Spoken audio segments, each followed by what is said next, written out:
making headlines across India and the world. So let's begin.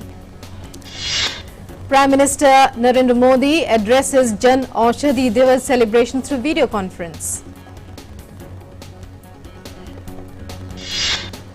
Dedicates to the nation 7,500 Jan Aushadhi Kendra at Negrims, Shillong during the event. Interacts with beneficiaries of Pradhan Mantri Bharatiya Jan Aushadhi Pariyojana. Stakeholders recognized by the PM for their excellent work. Union Ministers Sadanand Gowda, Mansukh Mandavia, Anurag Thakur, Chief Ministers of Himachal Pradesh, Meghalaya, Deputy Chief Ministers of Meghalaya and Gujarat present on the occasion. Interacting with beneficiaries, Prime Minister requests them to adopt healthy lifestyle, tells them that due to affordability, patients are taking the required medicines leading to better health outcomes, praises the youth promoting Jan Aushadhi movement and asks them to help in the ongoing vaccine drive. Speaking on the occasion, the Prime Minister notes that Jan Aushadhi Yojana is becoming a big friend of the poor and middle class, says it is becoming the medium of both service and employment. PM also says dedication of 7,500 centre of Jan Aushadhi at Shillong is an indication of spread of Jan Aushadhi centres in the northeast. Scheme, he says, is providing affordable medicine to people in hilly areas, northeast and tribal areas. Prime Minister notes demand for India-made medicines and surgery has increased. Production is also increasing. To keep up with increasing demand, large number of employment opportunities are also being created. PM says that now 75 Ayush medicines are available in Jan Aushadhi centres. Patients will benefit by getting Ayush medicines cheaply, and field of Ayurveda and Ayush medicine will also be benefited. Prime Minister lauds scientists for Made in India Corona vaccine, says today India has vaccines not only for local use but also for helping the world. PM stresses government specially kept interests of poor and middle class in mind for vaccination. The vaccination is free in government hospitals and private hospitals are charging just 250 rupees, which is the lowest in the world. Prime Minister Narendra Modi to inaugurate Maitri Setu between India and Bangladesh on 9th March at 12 noon via video conferencing. PM to also inaugurate and lay foundations of multiple infrastructure projects in Tripura during the event. Second part of budget session of Parliament begins amidst COVID-19 precautionary measures in place. Congress on Sunday releases list of 3 more candidates for first phase of upcoming Assam Assembly elections. Elections to Assam Assembly will be held in 3 phases beginning on 27th March. Results to be announced on 2nd of May. President and Vice President extend greetings on International Women's Day. Prime Minister extends greetings on International Women's Day. In a tweet, he says, saluting our indomitable Nari Shakti on International Women's Day. India takes pride in the many accomplishments of the women of our nation. It is our government's honor to be getting the opportunity to work towards furthering women empowerment across a wide range of sectors. Lok Sabha Speaker Om Birla meets women journalists on International Women's Day. In J&K's Budgam district, a pink marathon organized to mark International Women's Day.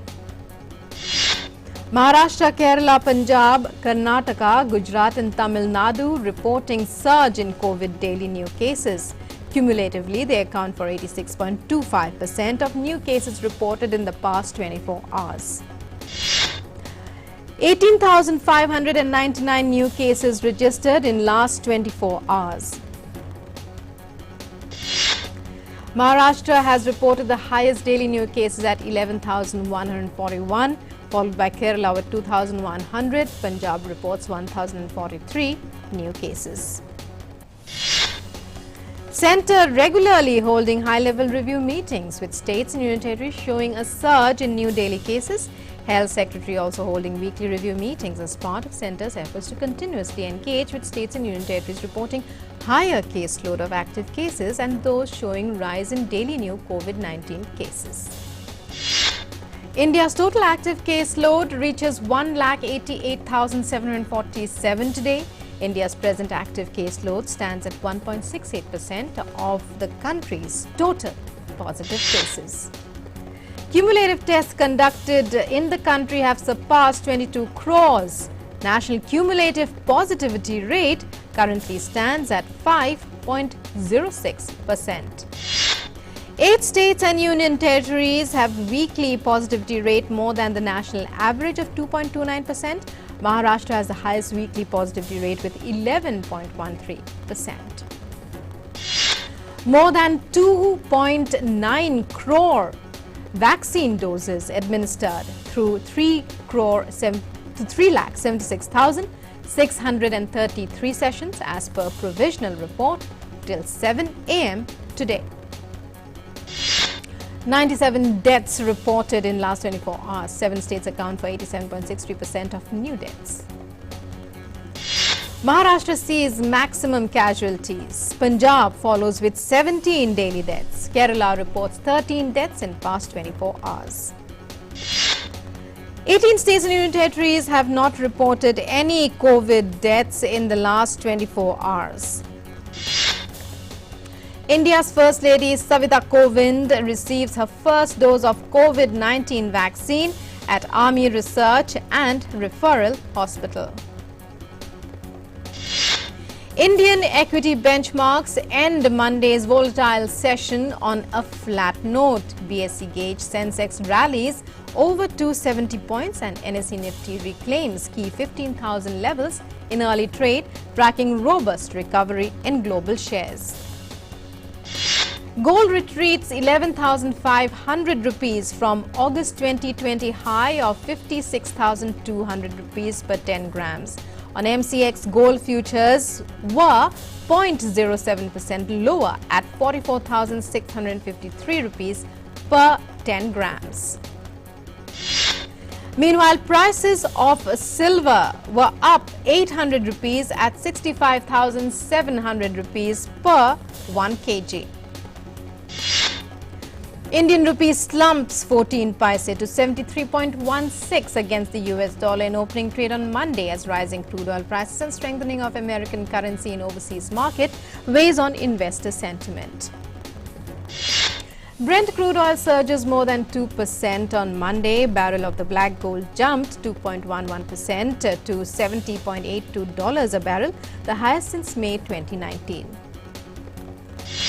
Department of Agriculture, Cooperation and Farmers Welfare has released the final estimates of 2019-20 and first advance estimates of 2020-21 of area and production of various horticultural crops. In the report, total horticultural production in 2019-20 was estimated to be 3.12% higher than 2018-19. Navratna Defence Public Sector Undertaking Bharat Electronics Limited pays interim dividend of 140% on paid-up capital to the government for financial year 2020-21. Chairman and MD of BEL, M.V. Gautama, presents interim dividend cheque of 174 crore 43 lakh 63,569 and 20 paise.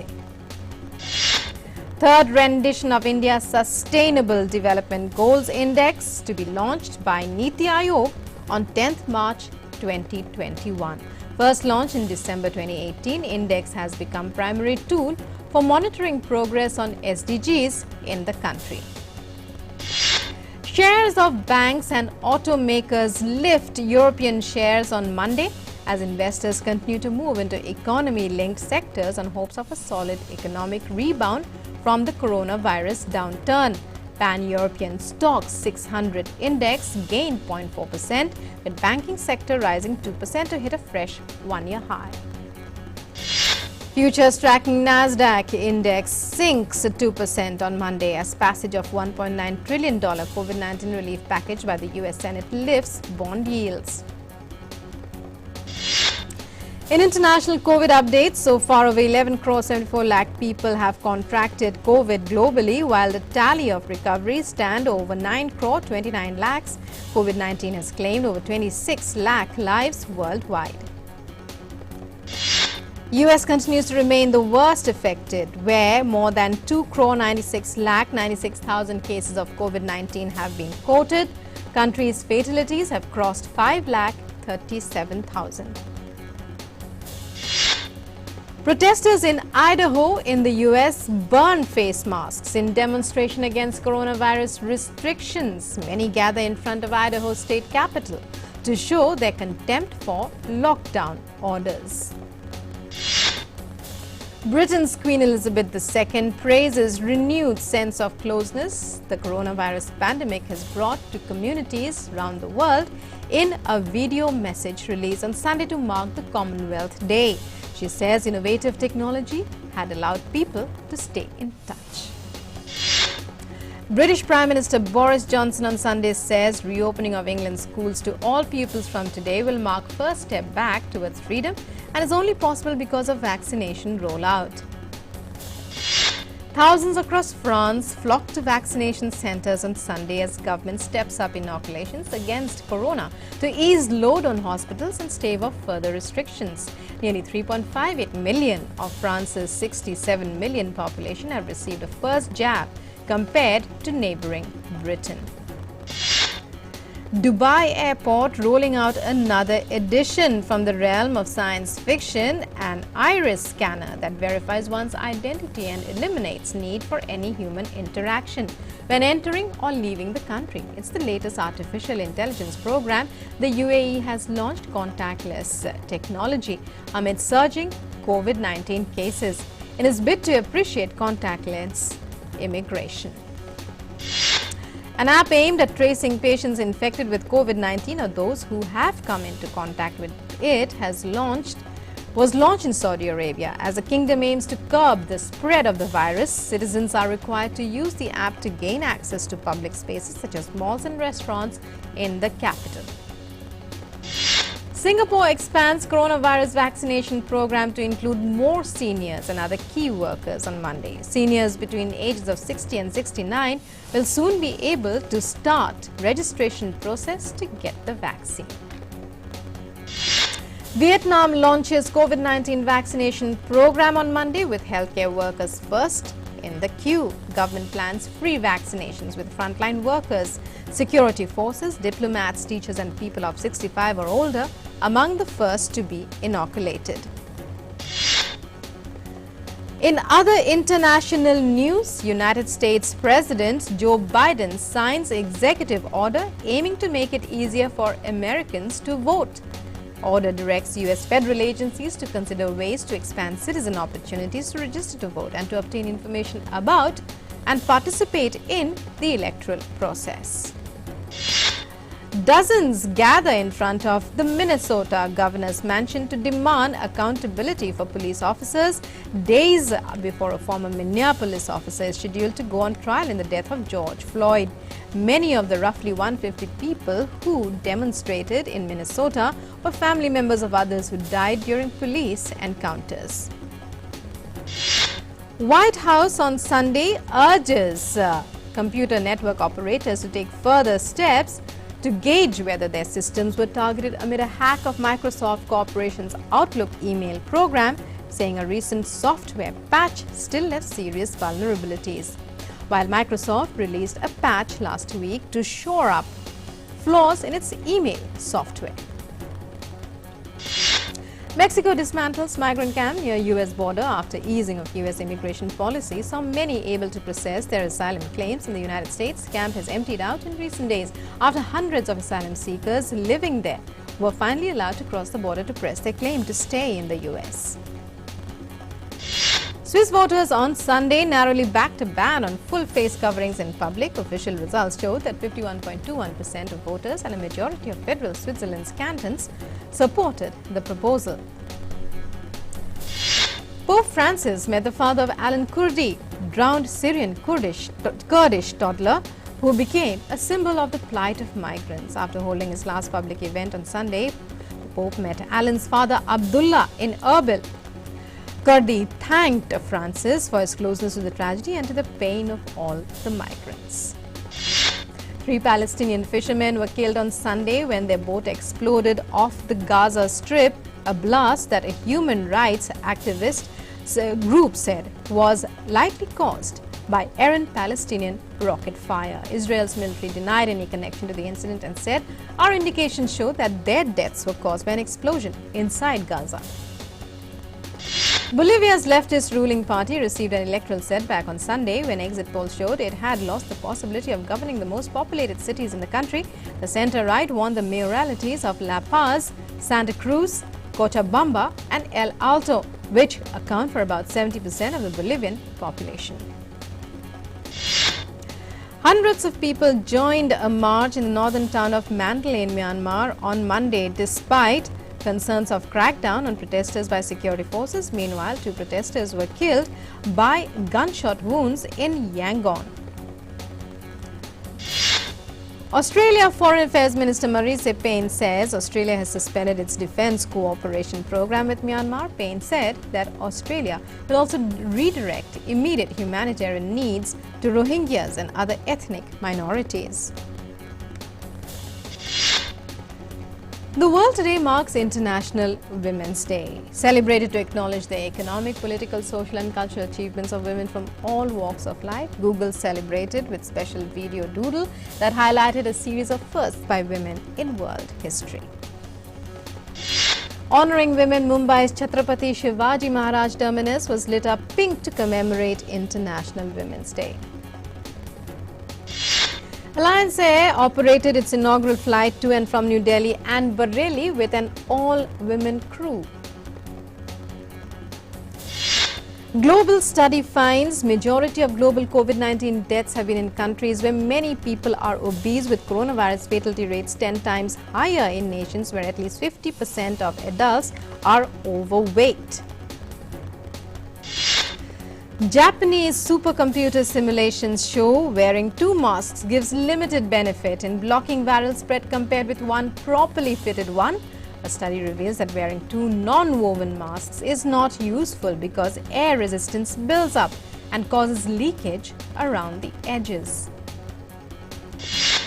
Group of actors dance in a ring of ultraviolet light projected onto a square in Rotterdam from a glowing black orb suspended above them. Able to forget the pandemic for a short while, they wear no face masks and do not observe social distancing rules.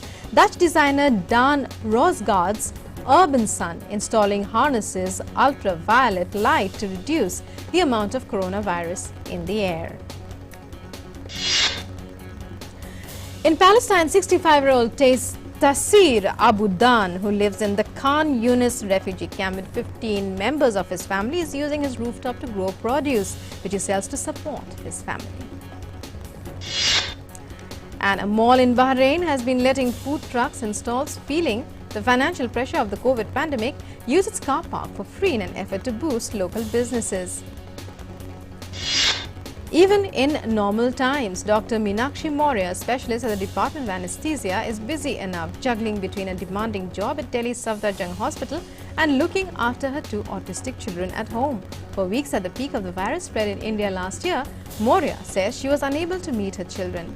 A personal ordeal had also become an inspiration for fellow medical workers at the hospital. Complete immersion into the chilly northern art is inevitable at an unusual exhibition in the Russian northwest Karelia region, as it is set under the ice of the White Sea. To see the exhibition, visitors have to put on a diving suit and brace temperatures close to 0.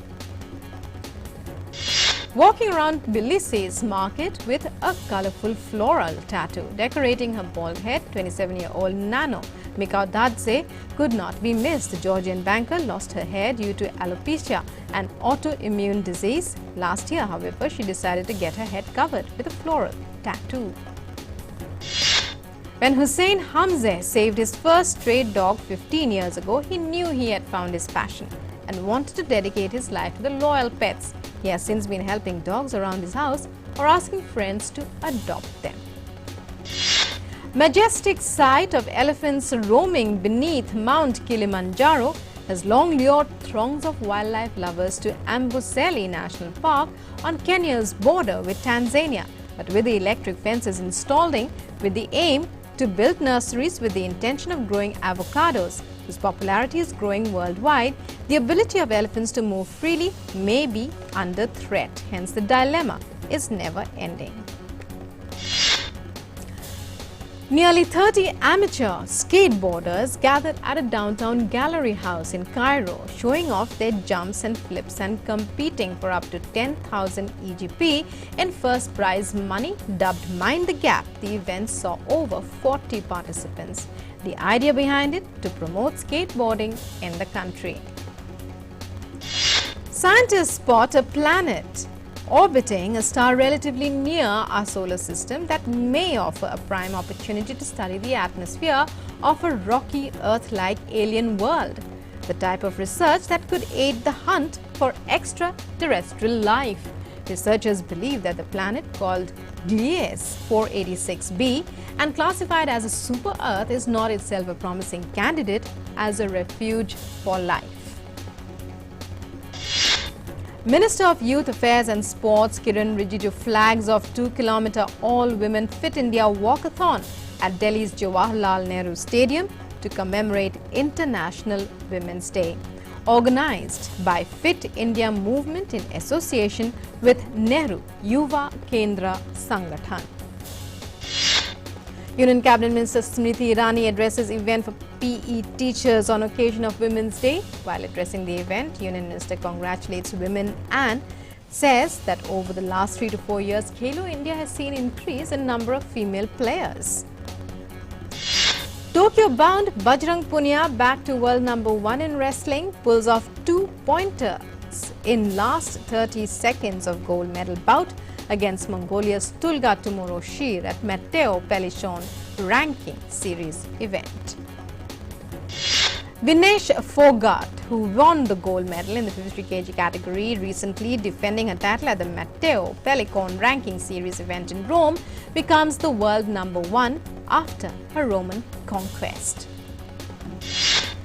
National Rifle Association of India announces after a special general body meeting that they have accepted the National Sports Code in its entirety, except one where a practical relaxation has been made.